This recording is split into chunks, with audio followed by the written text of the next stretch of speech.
Okay, so what I did was put together from their document just a condensed version of only the referring to the written response, the constructed response. I made a mistake and I accidentally added, because I had to put the PDF together, convert it together, and just ignore the first page of this document, which I will send to you, is going to be again domain 5, but it's from a totally different exam. It's from ELAR 4 through 8. Just ignore the first page. Your domain 5 for the trade PPR is competency 10.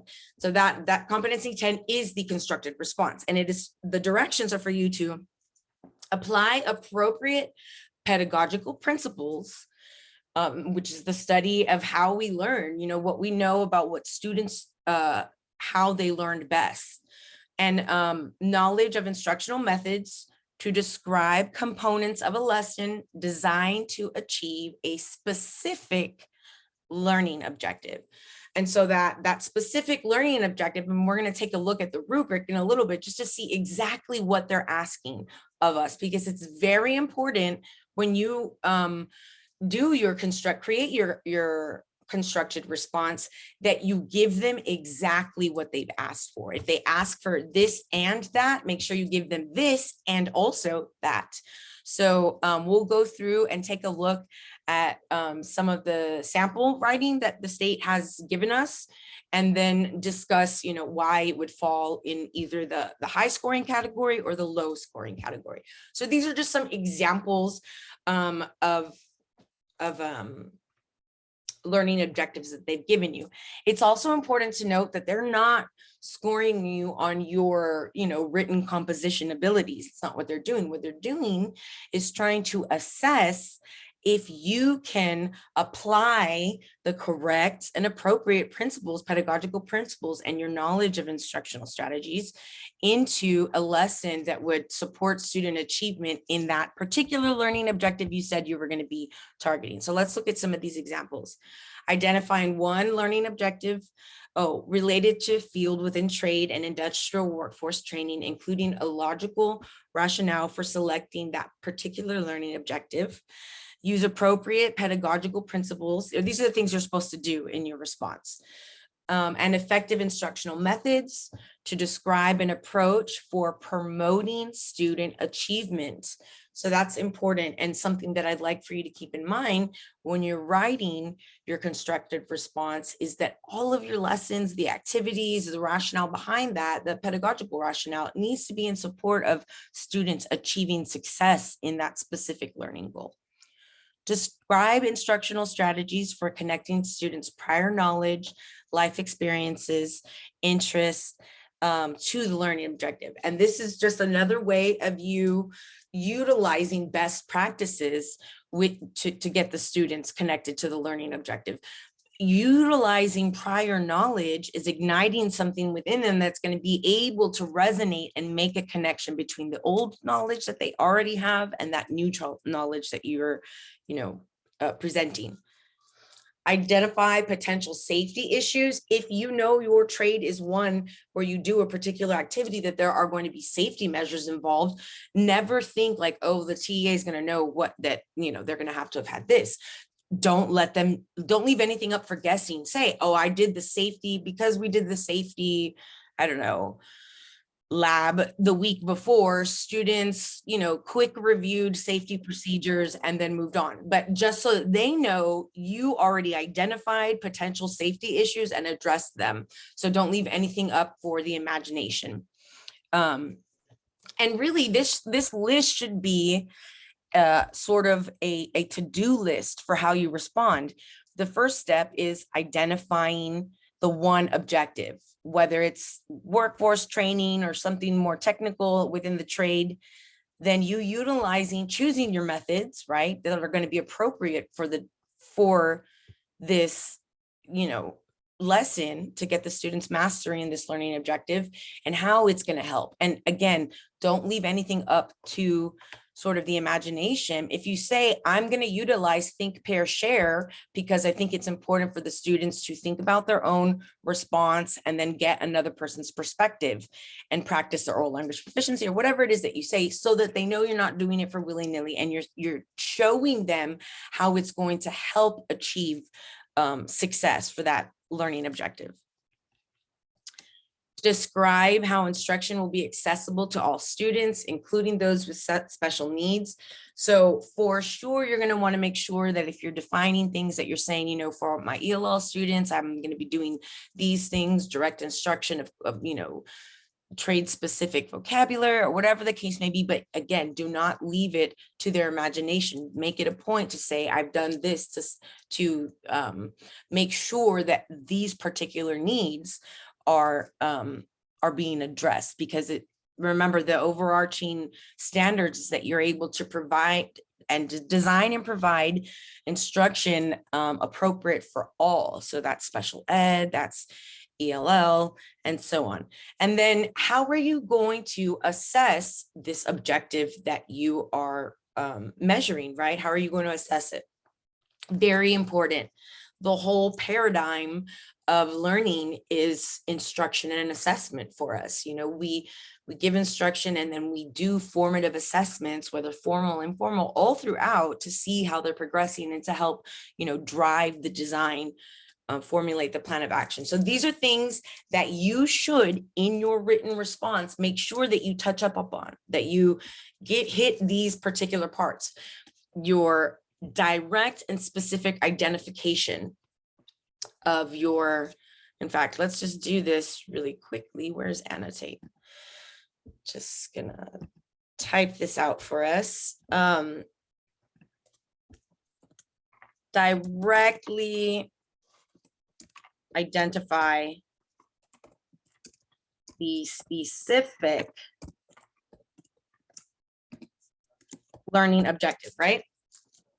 Identify it directly. Make sure there's no sort of confusion for the reader or the grader. You know, what is this person trying to, what are they trying to accomplish? Like, you very explicitly state that. But then also you're gonna want to state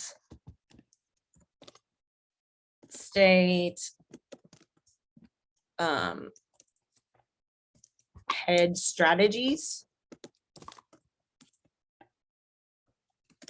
and connection to achievement. This is where you're showing them, you're not telling them, you're making it to where they why is this? How do I move this? There's no, you're connecting the dots for them. So you say, I chose think, pair, share because they need to be conversing with other students and seeing different perspectives. But always do that. I'm utilizing this in the specific reason because it will best help support the students in achieving success in that objective.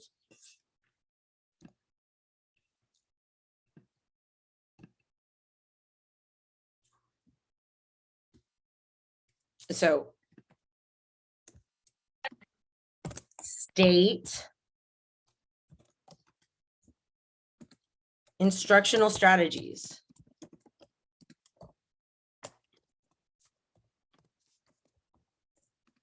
Prior knowledge, very important. Prior knowledge. A connection to real world experiences.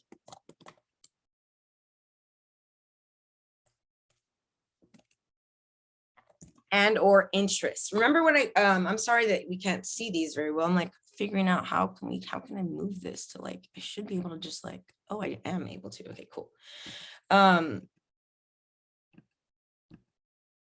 What? Okay. These are the things that you need to keep in mind. Now, like for a best practices lesson, you're going to want to include all of these features, and you're not trying to achieve multiple learning objectives. You're just doing one, but you definitely need to connect the dots in these areas. Describe the instructional strategies that you'd be utilizing. What are the students doing in them? And then how is that going to help support, that learning objective? Again, safety, if there's any sort of issue with safety, describe that the students either have had full-blown instruction on it, and then you review safety practices. And that should just be something that you do with each of anything that requires safety. It's just a good practice to sort of remember what our safety things are before we begin.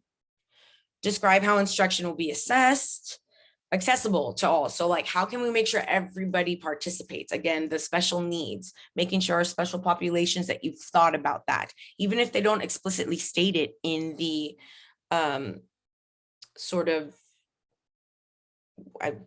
the prompts that they give you. If they don't explicitly state it in the prompt, even so, you should have made sure that your lesson and the strategies that you chose to use are not going to be any that leave people out, or that some students might not be able to participate. And if there is that aspect to the lesson or the activity, that you have made remedy of that you have thought about those special populations prior.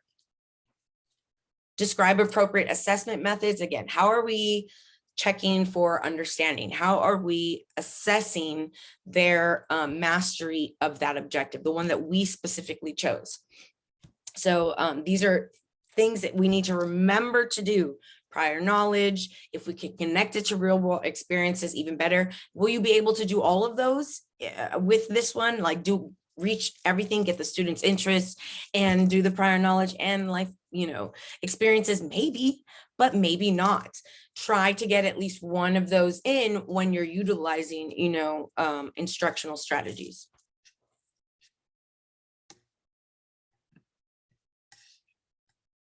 Okay, so this is the rubric that they're going to use to measure you, right? Or at the very least, this is what they are looking for as the recipe for a completed response. So there's sort of like three portions. The rubric created to evaluate your response is the constructed response question. To the constructed response question is based on the following criteria. So completion, the degree to which the candidate completes the assignment by responding to each specific task. If they list A, B, C, D, E, F, then you're going to go through and make sure you have a response or a sentence or two for each of those where it makes a connection, because they listed it there. Remember, if they say it and they ask it of you, please make sure that you do that. So completion, how complete and thorough are you in your response to their specific task? Application of your content, that's you applying your knowledge of the trade, right? Your knowledge of the tools, guidelines, and protocol necessary in order for you to have a meaningful lesson in a safe environment. So the degree to which the candidate applies the relevant knowledge and skills to the response accurately and effectively, so that you're correct and then it works well, like the lesson would work in real life. Support, the degree to which the candidate supports the response with appropriate evidence, examples, and explanations based on relevant content, knowledge, and skills. So this is you connecting the dots for them. You're not just going to say, well, we're going to do a lesson on carpentry and we have tools and I passed them out, the students got to work, and then they worked with pairs. They did a self-monitoring assessment at the end, and then we ended. You have to show the different activities and then the rationale. I chose this activity for students to do independent practice because the previous days had been spent modeling, and the students, as I walked around the classroom in the groups, you have to connect the dots and really sort of show them how your strategies and your plan is helping in support of that goal, helping the students in support of that goal. So We're going to read the sample directions for the constructed response question. General directions. This question requires you to demonstrate your knowledge of the subject area by providing an in-depth written response. Read the question carefully before you begin to write your response to ensure that you address all components. Think about how you will organize what you plan to write. The final version of your response should conform to the conventions of standard English. Your response should be your original work, written in your own words and not copied or paraphrased from some other work. You may, however, use citations when appropriate. Exhibits for the constructed response question will be presented in a tabbed format on the computer administered test. You will have the ability to move between exhibits by clicking on the tab levels at the top of the screen. An on-screen answer box will be provided on the computer administrated text. The answer box includes a white response area for typing your response, as well as tools along the top for editing your response. A word counter that counts the number of words entered for your response is also provided in the lower left corner of the box. Note that size, shape, and placement of answer box will depend on the content of the assignment. Okay, so this is a sample. We're going to take a look at this sample, and then we're going to take a look at some sample responses and how they might, exceed expectations or fall short as far as the state is concerned, and sort of why that would be the case. You are planning the introductory lesson for a unit on workplace expectations for your career and technical education class. The unit will address the following standards and substandards from the Texas Essential Knowledge and Skills. TEKS Student Expectations. 127.14, Knowledge and Skills. The student discusses work ethics, employer expectations, interactions with diverse populations, and communication skills in the workplace. The student is expected to discuss and analyze employer expectations. Using your knowledge of career and technical education principles, concepts, and best practices, write an essay of approximately 400 to 600 words in which and all of these bullets are not a suggestion. You must respond to each of those in order for you to get full marks on that completion section of the rubric. So you'd have to identify, describe, explain, and describe those things which they've bulleted for you. Utilizing your knowledge of career. Oh, I already read that part. Identify a learning objective that is the introductory lesson that is aligned to the targeted standard. So they targeted a standard for you, and you have to identify the learning objective for your introductory lesson. Describe one instructional activity. So you don't have to do more than one, list several, just one instructional activity, including teaching strategies and the materials you would use to promote student achievement of the learning objectives. Explain why the activity you described would be effective in promoting students' achievement of learning and objective. Remember, connecting the dots for them, explaining how that activity you chose is most effective to support them in achieving that learning objective. Explain how you would differentiate instruction to maximize the participation of all students. So how are you making it accessible? What are you doing to differentiate instruction, making it accessible for all? Visual learners, audio-visual learners, those that need to get up, maybe those that are kinesthetic learners. Oh, I'm sorry. Describe one approach for assessing student knowledge and skills in relation to the learning objectives. Again, how are you measuring their understanding? Excuse me, their success or progress. I apologize, ladies, in this activity. So 1, 2, 3, 4, 5 bullets. That means that you have to target those 5 areas, and those 5 areas they've designated for you are crucial in order to get full completion. Crucial. So now we're going to take a look at some of the sample responses, okay? How are we on time, ladies? I'm good Okay. until you're ready. I'm okay. Good, yes. Okay. So here's one. A thorough understanding of employer expectations would include an understanding of the role played by soft skills in the workplace. The conclusion of this introductory lesson on workplace expectations, students will be able to, and these are her objectives, identify soft skills, explain how soft skills are important to professional success, and determine what soft skills they already possess. I would begin this lesson by using a slideshow to present students with the following scenario. You have been offered the opportunity to meet a potential employer tomorrow to talk about your dream job. You want to make sure this person has a positive opinion of you at the end of the meeting. Describe how you would make the best first impression possible. I will provide students with a printed version of this slide with blank space where they could record their ideas. After students spend 5 minutes brainstorming ideas, and notice how she gives like a timeline. She's like sort of really painting a picture of what she would do, taking you through. She's beginning the lesson. She stated what her tools were without saying like, I'm going to be using blah, blah, blah. She's using this slideshow, showing you what sort of ideas are there in the slideshow, and then that there is a student response, that engagement with the learning activity. After students spend 5 minutes brainstorming ideas about making a good first impression, I would then use the think, pair, share method. She's giving you a strategy that actually works with students as far as discussing their ideas. Method to allow students to process the information.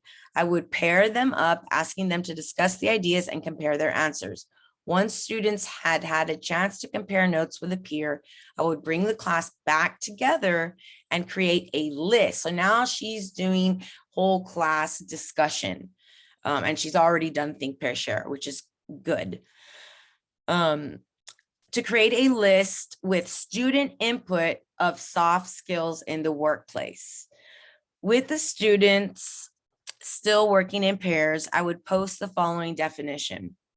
Soft skills are personality attributes that enable someone to interact effectively and harmoniously with other people. I would then present a video of a job interview. Then I would ask the student pairs to work together to identify aspects in the video that could be characterized as soft skills. Again, I would open up the class for discussion, asking each student pair to share its results. So this is great. She's giving it all to you. She showed you how she would make it accessible for all. She's showing the video. She's having the students get together and discuss. She's bringing them to whole class discussion, back again to small group discussion, and then again to whole group discussion. And if you'll look, she asked them to identify aspects in this video. If they identify correctly, isn't that her assessment there? If she asks them all to share and they've identified correctly soft skills, she can easily say if they have an understanding of the objective or not. But let's see how she explains it, because it's not just enough for me to be able to see it there. She has to explicitly connect the dots for the essay grader or the response reviewer. In order for the students to explain how soft skills are important to professional success, they must first be able to identify soft skills. Providing a video will enable students to see what soft skills, which can be somewhat abstract, would look like in the real world. With that knowledge, students would be better able to analyze the soft skills they already possess. Even students unfamiliar with the concept of soft skills will likely be able to explain how they would go about making a first positive impression here. Here, learning is facilitated by connecting students. She's connecting the dots for us. She's showing us how the student is going to learn by connecting students' prior knowledge with this new knowledge, the definition. So they already know about themselves and what skills they possess. By giving them this other definition and showing them examples, they can now make connections to what they already know and this new knowledge. Let me see. Where was I in my reading?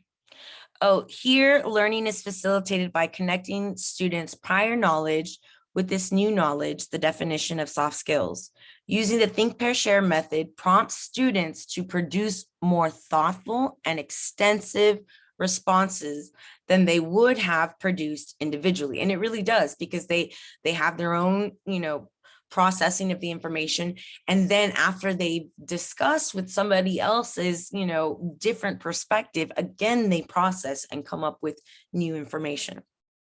This approach also provides a low risk setting for students to share ideas, which is especially beneficial approach for students who are hesitant to participate in large group discussions due to shyness, language proficiency, and other factors. There is where she's hitting her accessibility. She's saying, I went from small group to large group to small group to large group in order to make it so that everybody got, maximum participation. Not everybody likes to participate in large group whole class discussions, for those reasons that she identified, specifically a language proficiency barrier, shyness, maybe a speech impediment, a special ed modification, whatever the case may be. This allows a low risk setting for everyone to continuously, participate.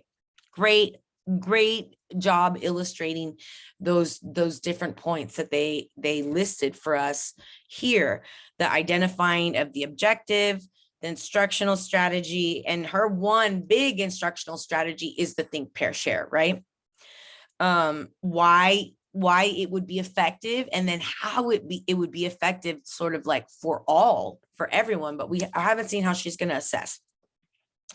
Providing students with a printed version of the slide and handout of the definition of soft skills, along with using the video, is one way to differentiate instruction and make content more accessible to students. So give your information in various forms so that more people have access to it and can, succeed with it. More avenues to success. This strategy addresses multiple learning modalities. The think, pair, share method also increases student participation by providing more reserved students with an opportunity to talk about their ideas in a one-to-one conversation setting without the anxiety that comes with being asked to share, with the whole class. At the end of the lesson, one way to quickly assess students' progress towards meeting the identified learning objectives would be to use an exit ticket. Using a note card, sticky note, or online survey, I would ask students to identify one soft skill that is important to making a good first impression in a job interview. One soft skill they already possess, and one soft skill that they need to work on. The responses to the exit ticket could then be used to inform future lessons to support students in building those soft skills and moving confidently towards professional success. Ooh, that was a good one. What do we think, ladies? So I was, what I understood is like, basically describe with of course, including all those bullets, what your lesson would be for the day, or is that what it is? To support whatever TEKS they give you. So they gave the student work ethics. So she chose a very specific learning objective. So employer expectations, she went to like, how do we even get a job? What are soft skills? Like to one of the more basic objectives, and honed in on introductory lesson on workplace expectations. Students will be able to identify. She pinpointed on a particular skill, and then showed us what kind of a lesson she built around that so that the students would get mastery of that objective, of that skill, being able to identify, explain it, and then also identify what they already possess, what was already in them. So we have to pretty much, so can you go back to the text really quick? Absolutely. So right there, like you said, she chose this, was it this, wait, what was it? She chose the expectations, right? Right. So this is the teak that they used. And so she could have done a lesson on work. What are work ethics? What are ethics? A lesson on like ethics or work ethics, or like interactions with different cultures, communication skills in the workplace. She could have focused on, Oh, so she could pick one of those. Right. Exactly. Okay.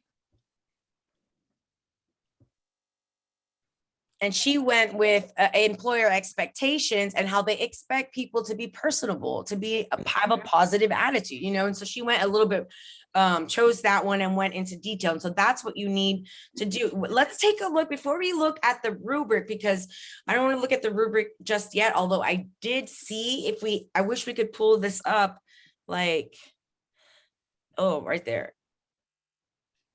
How can I do it with like 2 pages? Or it didn't let me do it. Sorry. Oh, here we are. No, but to where I could highlight it, but you could go through and like highlight in there each one of these, and they are there. And she got the highest score point that you can get. Let's look at single page. This is a score point too. Employers want employees who are responsible and reliable. By the end of my lesson, students should become familiar with generally accepted employer expectations. One of these is effective communication. Okay, I already see problems and why I know that this is not going to be a good thing, but let's just continue before we read on. And I would like to ask you, we'll just compare differences between the 2 responses. The lesson should teach students the importance of body language or nonverbal communication. There are many examples of nonverbal communication that students need to know to be successful in the workplace. One of the best ways to teach students about nonverbal communication is to use role plays. One such role play would be the following. An employee is in a meeting with their supervisor to discuss the employee's new job responsibilities. Have one student volunteer to be the employee and another student volunteer to be the supervisor. Have the student who is playing the employee exhibit one or more of the following nonverbals that would be considered undesirable in this scenario: slouch in their chair, fidget, check their phone, cross their arms in a defensive way, avoid making eye contact, smirk, or frown. The students who are observing the role play should write down any examples of nonverbal communication they observe. This should include both positive and negative examples. Allow student volunteers to engage in the role play for a few minutes before bringing the mock meeting to a close. Afterwards, ask the rest of the class to share what they observed and explain why the negative nonverbals are undesirable and why the positive nonverbals are desirable in the workplace. The role play could be modified and repeated to allow all of the students an opportunity to participate. This is an effective way to help students learn the importance of nonverbal communication because it is learning by doing. Excuse me. When students practice in this way, they will be able to better understand why it is so important to be aware of their own nonverbal communication and how it is perceived by others in the workplace. At the end of the lesson, students can construct a T-chart to write out not only what they think they know about nonverbal communication, but also what they don't know as well. This is just one way to assess whether students have become familiar with employer expectations. Woo, Lord Jesus. Okay, so although I see the merit in the activity, does she have a clear learning objective chosen? Not very clear. No, No, not it as clear. becomes more clear. She gets to nonverbals, but she never states up here. Students will be able to recognize nonverbals. Students will be able to explain the importance of nonverbals in creating effective communication. She doesn't explicitly state the objective. We cannot measure on a learning objective if we don't have one. And the students cannot, sort of like achieve that success if she has it. So she sort of gets to it by here, but there's no explicit stating. Let's go back to the other and see how hers is different. A thorough understanding of employer expectations would include an understanding of the role played by soft skills in the workplace. At the conclusion of this introductory lesson on workplace expectations, students will be able to identify soft skills. So she could have said, like, a thorough understanding of employer expectations would include the importance of nonverbals in communication in the workplace. At the end of this introductory lesson on nonverbal, communication, students will be able to identify nonverbal communication, explain how nonverbal communication is important to effective communication and, relates to or impacts employer expectations, and then determine, what nonverbal behaviors are positive and what nonverbal behaviors are negative as far as communication. If she had done that in the beginning, she might have scored higher. You cannot leave it up to chance. In fact, I would, and I might just do a question stem and make sure that you write at the conclusion of this lesson, this is what the student is expected to be able to do. Bam and bam, or just bam. But What did you say was, I'm sorry, what did you say was the stem? What did you say about that?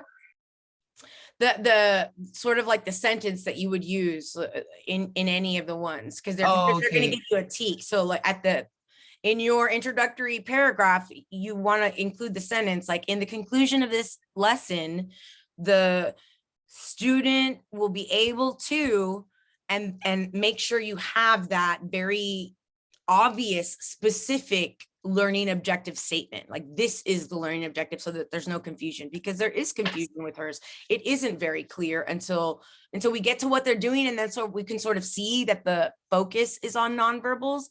But she talks in the beginning about being responsible and reliable. Like, what? Why are you talking about that? It has nothing to do with nonverbals. She's sort of just making an introductory paragraph just to make up words, to meet the word count. And you don't want to do that. You want to just be very focused with your words and provide them bullet by bullet what they want, what they've listed. Let me see. The lesson should teach students the importance of body language or communication. So that could have been changed into one of her objectives. The students will be able to identify the importance or explain the importance of body language in nonverbal communication, or identify the many examples, or identify examples of non-communication. Give the specific what you're going to measure. What is the student going to be doing? How are we going to know that they achieved it? What are they going to have to show us? What learning objective are we looking for? And she's right, role playing is an effective way to teach this. And this is not a bad lesson. She just did not write a response that gave specifically what they asked. And you must give specifically what they asked. So let's take a look at what the state says here. And so a 2 would be, I guess, about 50%. If a 4 is 100%, then I would imagine 2 would be 50. So the 2 response reflects a limited understanding of relevant content knowledge and skills. And we'll go back, and I'm gonna draw your attention to something else that puts the SAA ahead of this essay, even, not even discussing the fact that she didn't respond to each of the bullets specifically, especially that first one where you have to just like very specifically state what is the objective of this lesson. The response partially addresses some parts of the assignment. So it's that completion portion she did not get credit for. I can tell you that already just by the first reading. She demonstrates a limited application of relevant content knowledge and skills. The response provides limited evidence, and examples or explanations when provided are only partially appropriate. So when she did provide examples, like they might not have resonated. They didn't do a good job of supporting what she's saying anyway. So completion, the response addressed some parts of the assignment. The candidate provides a paraphrase of the substandard from the TEKS. By the end of the lesson, students should become familiar with generally accepted employer expectations, rather than identifying, and this is important, guys, a measurable. How are we going to measure it if you just gave some big overarching substandard? Directly identify the measurable. You can measure it with an assessment of some sort.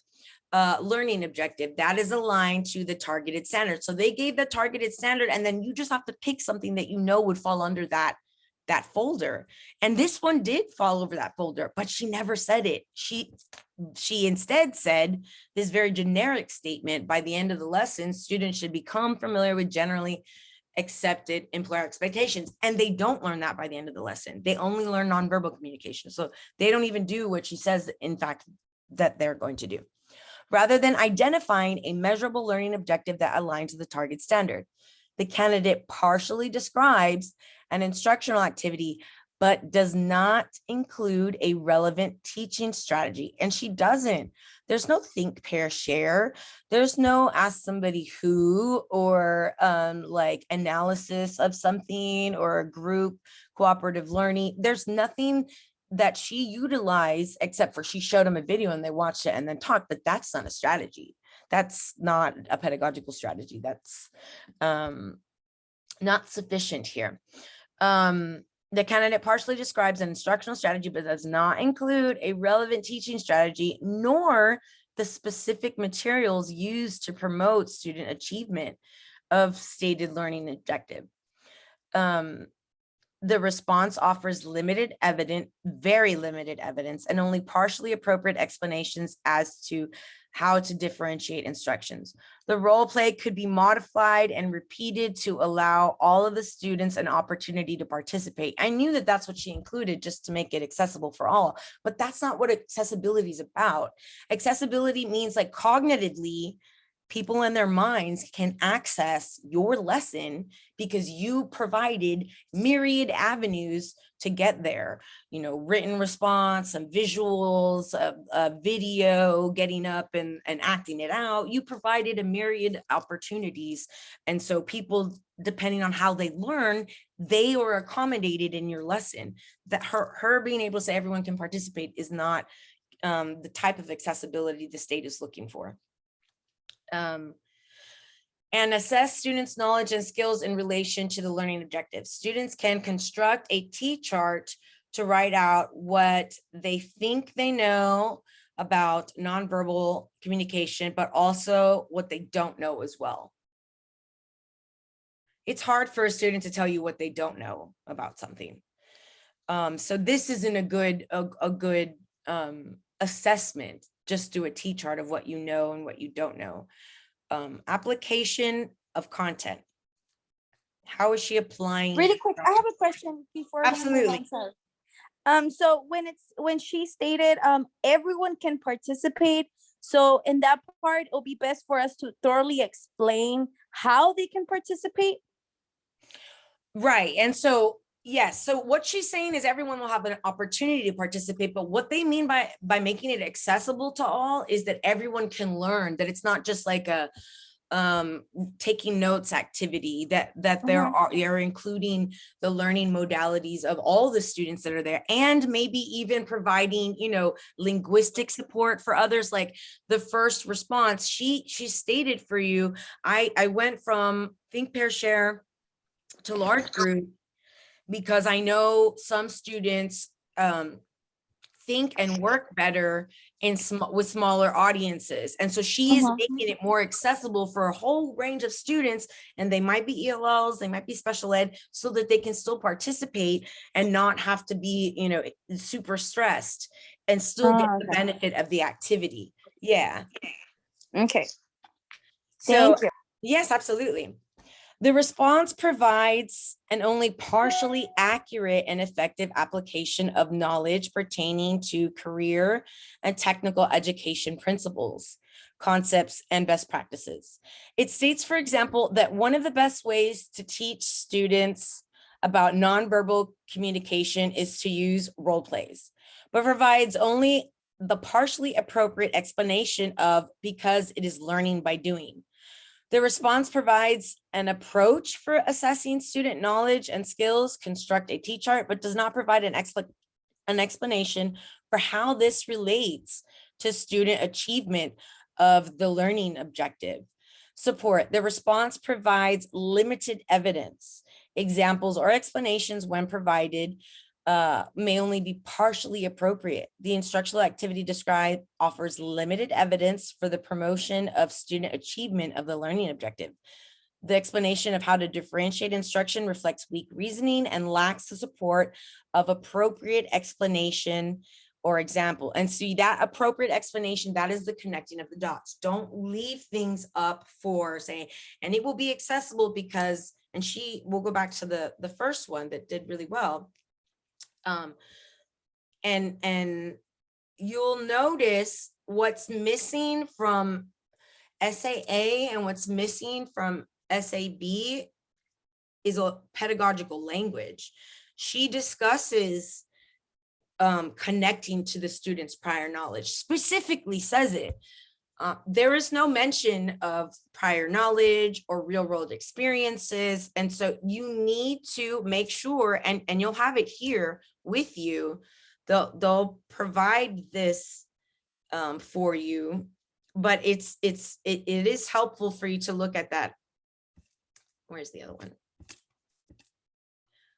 This other one, sort of, you know, remember this, because this is sort of the recipe for success, describing instructional strategies that connect to prior knowledge or life experiences. And she could have done that.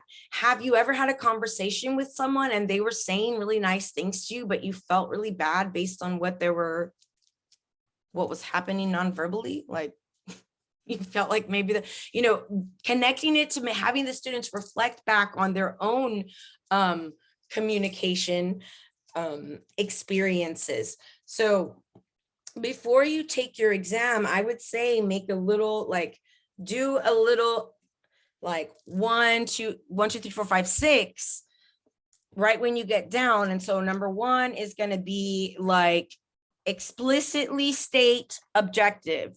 Number 2 is going to be directly state an instructional strategy, but in pedagogical terms. Don't just say, we're going to watch it and role play. No. You're going to do a think, pair, share. You're going to do role play to assess whether the students understood the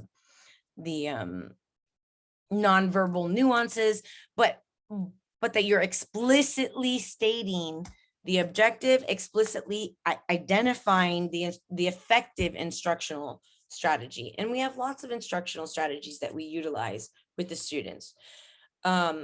This next one, try to include or connect prior knowledge, life experiences, and the interest to the learning objective. Remember, interest to learning means that you give students a choice, that you give students an opportunity, or you give them agency, and you get that interest by that way. So if you were to give them a choice on what they're able to choose, make sure that you're saying that the reason that you're doing it is to increase their interest in learning, because that increases it when you give them choice. Don't leave anything up for imagination. The safety issues, we didn't see safety issues even identified it all, but if they give you a TEKS and it's maybe an application or something that they're doing something that's dangerous, please make sure that you include that, because none of the others did, but it really didn't pertain to that based on what the TEKS was, right? That describing how it's accessible, making sure that you're showing them through your description exactly how you're making it accessible by differentiating for the different learning styles, for different intellectual ability, for different linguistic ability within your lesson. Excuse me. I'm sorry, ladies. I don't have COVID. I'm just like, my mouth is getting dry from the reading, but let's take a look at the score, what the state said for the score point one. So a score point one, for response reflects a thorough understanding of relevant content knowledge and skills. The response fully addresses, you hit all the bullet points, all parts of the assignment, and demonstrates accurate, highly effective application of relevant content knowledge and skills. Utilize that pedagogical language. Show them how you're differentiating. Say differentiating, like this is how I'm making it accessible, by differentiating and including a written copy, kinesthetic activity and audio visual. Illustrate it for them. So this is why this one got it so well. Completion. Each of the 5 tasks presented in the assignment is fully addressed. The first paragraph identifies 3 learning objectives. Now, remember, you only need 1. Don't make your life harder. Like if they ask for 1 learning objective, don't give them 3. Just give them 1 and make it a really great. But if it works to give them 3, like this one was kind of like 3 but they all sort of were the same one: identify, explain, and then find the ones in use. So they were all sort of on the same line, but the point is that she specifically states them. She identifies them, and there's no like confusion as to what her learning objectives are. The second and third paragraphs describe an appropriate instructional sequence, including the strategies. She's giving you the slide presentation, which is direct instruction. She gives the handouts, the instructional activity, think, pair, share. The fourth paragraph explains why this activity would be highly effective. She's connecting the dots. She gives the reasons for the various elements, like I'm having them do this because of this. I'm having them do that because of this, including activating students' existing knowledge of soft skills, telling us which prior knowledge she's accessing. And any of those that you can highlight, definitely do. The fifth paragraph explains strategies for differentiating instructions to address learning preferences and participation needs. So learning preferences, how do students like to learn? How do they learn best? And how can I get them more engaged? The sixth paragraph describes a method of assessment. It describes the materials used, the methods by which the assessment would be administered, and important, the uses to which the data yielded by the assessment could be put. So why am I doing this? And that's a good thing to say. I would use this data to, to drive my lesson creation, moving forward. If they understood it, we're moving on, or we're building on top of it. The response reflects appropriate knowledge of career and technical education principles, concepts, and best practices. The candidate demonstrates, for example, an understanding of how prior knowledge can be activated towards the student achievement of the learning objective. The candidate provides specific examples of how to differentiate instruction. For example, by providing handouts in addition to projecting the information and giving students time to work independently and then in pairs to large group discussion. The candidate supplies a specific example and a well-reasoned expectation for the use of an exit ticket as the approach to assessing students' knowledge and skills in the relation to the learning objective. So gives the specific example, and then she supports it with her explanation, her rationale. I'm using it for this reason because I'm going to utilize it in my planning, tomorrow. support.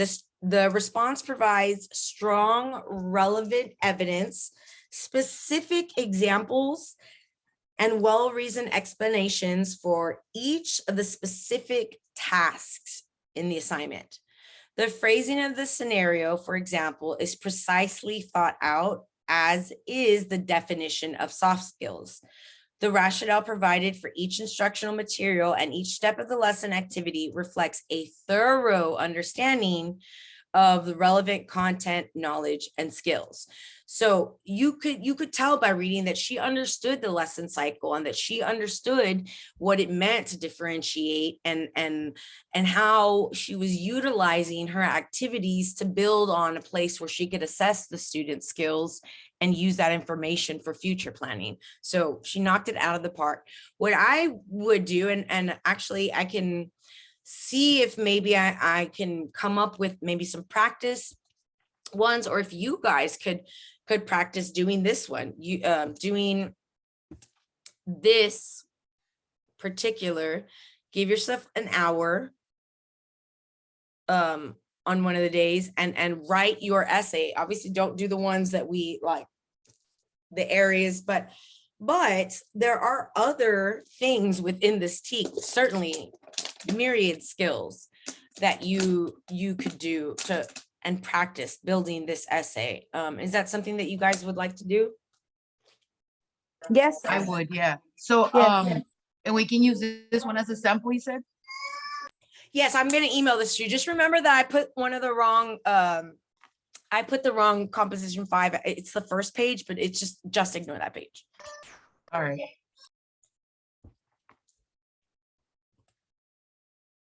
Yeah, so what we could do is, if you want, you can have it to Sunday, and then maybe Sunday afternoon, we could get together and go over your responses and then sort of like workshop them to make them better. Sounds great. Okay, Sunday, what time? I'm not sure, ladies, what works best for you guys to get first choice. I'm available all day. Me too, whatever works for you, just let us know. And we'll definitely. Do you want to do 11 on Sunday or 1:30? I think 11 would work. Okay. Yes, 11 sounds perfect. 11, ladies. Okay, awesome possum. You guys are awesome and you're gonna get this. But remember, what if they ask us for something specific, we give it to them specifically and we explain our rationale, because we don't leave anything up for confusion. We connect the dots for them so that they see our rationale and the logical pedagogical strategy that you have come up with. All right, we'll do that. Okay, all right, ladies. Oh, I think I didn't show you the last page, but y'all can take a look at it at your own. And it's just, it's this here. It shows you, so 4 sort of really knocks it out of the park. 3 is weak, but not everything. If you practice though, I think that you're gonna do fine. And especially if you do it once, if you guys have your responses and make sure that it doesn't go over the like word limit. I think it was like 300 to 400 words or and Yeah, it was 400 to 600. 400 to 600. Okay, good. So make sure you do a timed writing, because it will be in a scenario that's timed writing, so that you give yourself just an hour just to read and then begin. But once we go, the fruitful part for you is going to be when we read them and we go back, and what we'll do is find ways to make it stronger in each of them. So I'll say, well, you could have said this, and that's a pedagogical language you can throw in there, and it just makes it more polished and fancy, and you guys will be more apt to utilize that type of writing on the day of the exam. Sounds good. All righty. All right, ladies, you have a beautiful rest of your day, and I will send this to you guys. All righty. Okay, Yeah, have a guys, lovely thank day. you. Bye-bye. Thank Bye-bye. you.